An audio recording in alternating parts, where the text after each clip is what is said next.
Oh my god! How many views is this gonna get me? Of all his behaviors to me. Did you just talk during independent reading? I'm sorry, but that's what you deserve. Be quiet next time. Anyway, it's time for the show. I'm so shocked and sad. I can't believe someone would do this.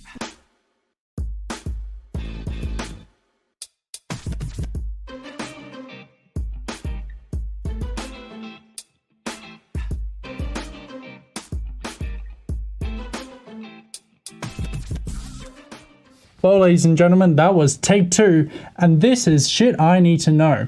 My name's Matt Cook, as you know, and well, today I'm talking to Raph McGowan. I think that's how to pronounce your name, is that right? Yes, it is. Perfect, got it. First time, I was very anxious about that. So today we're going to be talking about business. So as a young person, I'm really passionate about business, and I want to get started more so in the direction of, I already own a business, but I want to take that next step further and actually start doing things with it. So, Raph, you own the business called Backslap.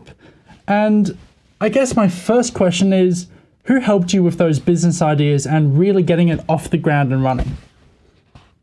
So, Matt, pleasure to be here. Thank you. I would say in order to get Backslap off the ground, I would probably go back to when I was your age, 17 or 18, doing casual jobs.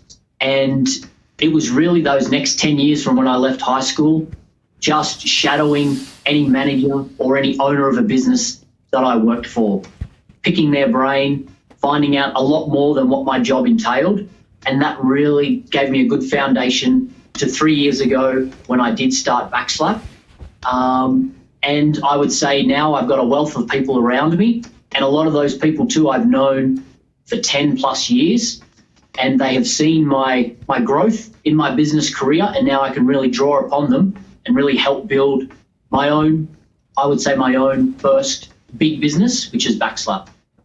Fantastic. Well, I love that because it really is people who you associate yourself with who can make you a great person.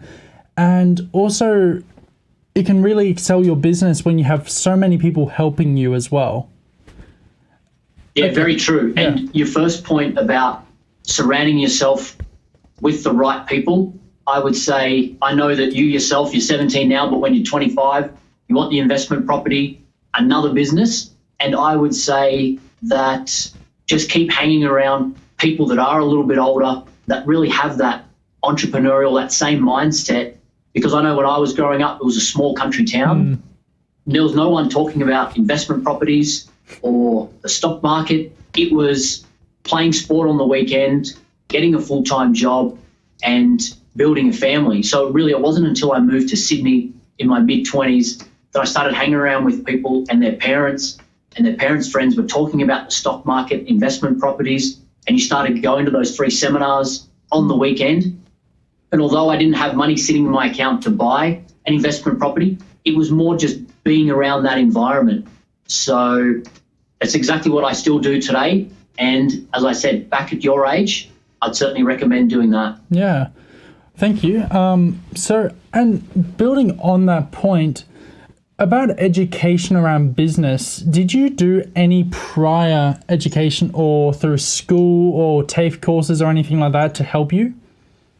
Definitely. And I'm still doing them today. So after I finished high school, I was enrolled to go to a hotel management school. I deferred for a year, and then the next piece of education that I got was traveling overseas. I originally took off for 6 months. That turned into 5 years, and that gave me a lot of good life skills.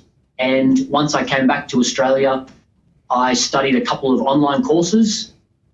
One of them was language. Another one was about emailing and communication.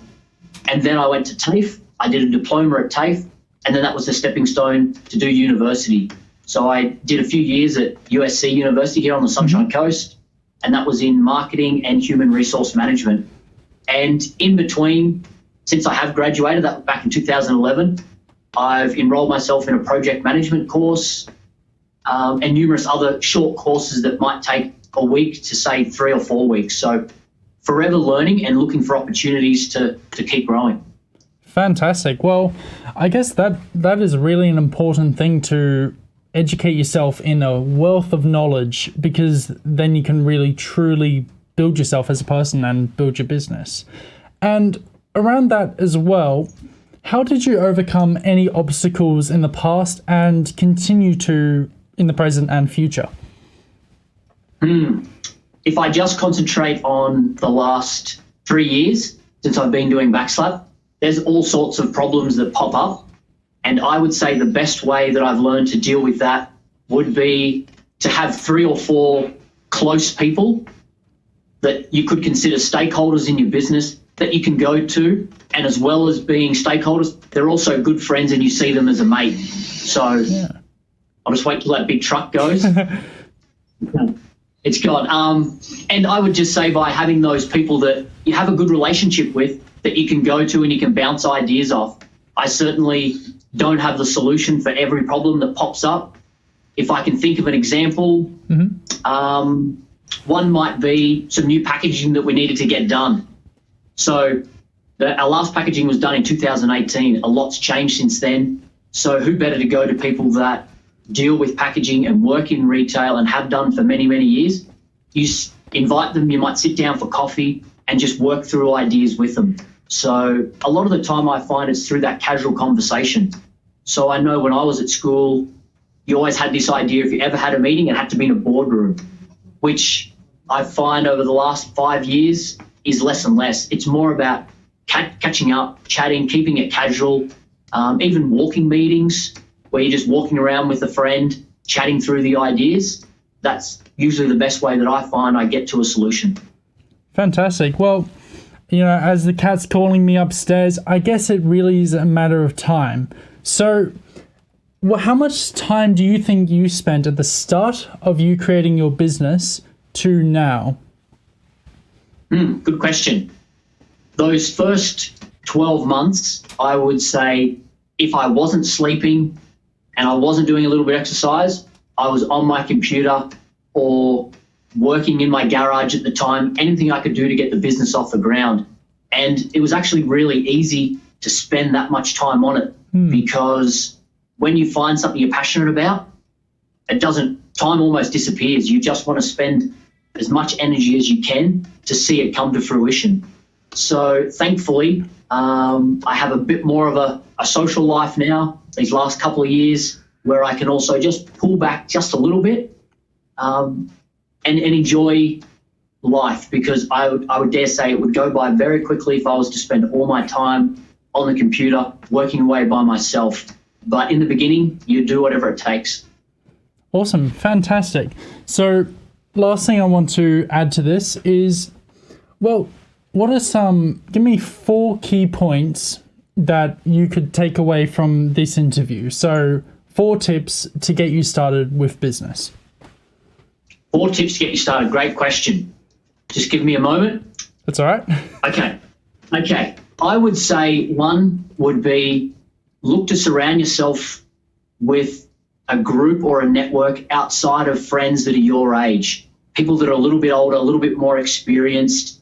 It's going to be an advantage if you approach them and ask for either some work experience with them, or you just want to sit down and have a chat about what they do, because use your age to an advantage. You're 17, you just graduated school. People are going to think, wow, who's this guy coming up asking about the future, taking some initiative. So definitely try to increase that network. I would say another tip would be to keep learning. It might be a short course. There's lots of courses available online now. Jump on there, and if you've got an interest in knowing how to do Facebook marketing, or you want to know how to write a proper email and make it clear and concise, jump on and do a short course. So always keep learning. My other point would be if you want to tick a lot of boxes such as communication, learning how to use a credit card, getting a loan from a bank, any of those skills that come from business, you don't necessarily have to wait and form a big company. You could team up with a friend if he's got a cool idea, exactly what you did a few years ago. You have an idea and you just got to start on it. And I find it's by doing that you'll be able to get a lot of experience from it. And I would say the fourth point, make sure you make some time to hang out with friends and have a bit of fun, because time does go by very quickly. So make sure that, there's some fun scheduled in there. Awesome. Thank you so much, Raph, for joining me on this episode of Shit I Need to Know, How to Business. I hope you enjoyed this episode as much as I did.